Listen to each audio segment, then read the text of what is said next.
सचिन तेंडुलकर हे भारताचे महान क्रिकेटपटू असून त्यांना क्रिकेटचा देव असेही म्हटले जाते.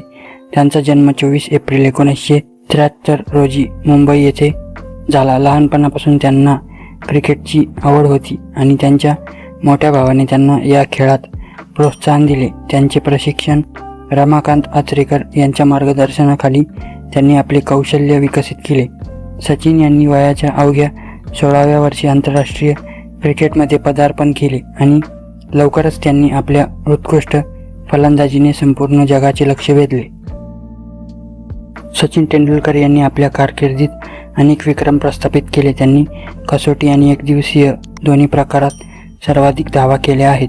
ते आंतरराष्ट्रीय क्रिकेटमध्ये 100 शतके करणारे पहिले आणि एकमेव खेळाडू आहेत. त्यांच्या फलंदाजाची शैली अतिशय तांत्रिक, संयमी आणि आकर्षक होती.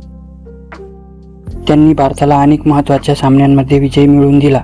2011 मध्ये भारताने क्रिकेट वर्ल्ड कप जिंकला तेव्हा तो क्षण त्यांच्या कारकिर्दीतील सर्वात मोठा सन्मान मानला जातो. सचिन तेंडुलकर यांनी त्यांच्या उत्कृष्ट कामगिरीबद्दल अनेक पुरस्कारांनी गौरविण्यात आले आहे. त्यांना भारताचा सर्वोच्च नागरिक सन्मान भारतरत्न प्रदान करण्यात आला आणि हा सन्मान मिळणारे ते सर्वात तरुण व्यक्ती ठरले. त्यांच्या नम्र स्वभावामुळे आणि खेळातील प्रामाणिकपणामुळे ते अनेकांसाठी प्रेरणास्थान आहेत. आजही सचिन तेंडुलकर हे केवळ एक क्रिकेटपटू नसून भारताच्या अभिमानाचे प्रतीक आहेत.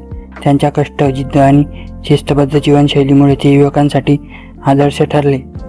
त्यांच्या जीवनातून आपण मेहनत, संयम आणि प्रामाणिकपणाचे महत्त्व शिकू शकतो.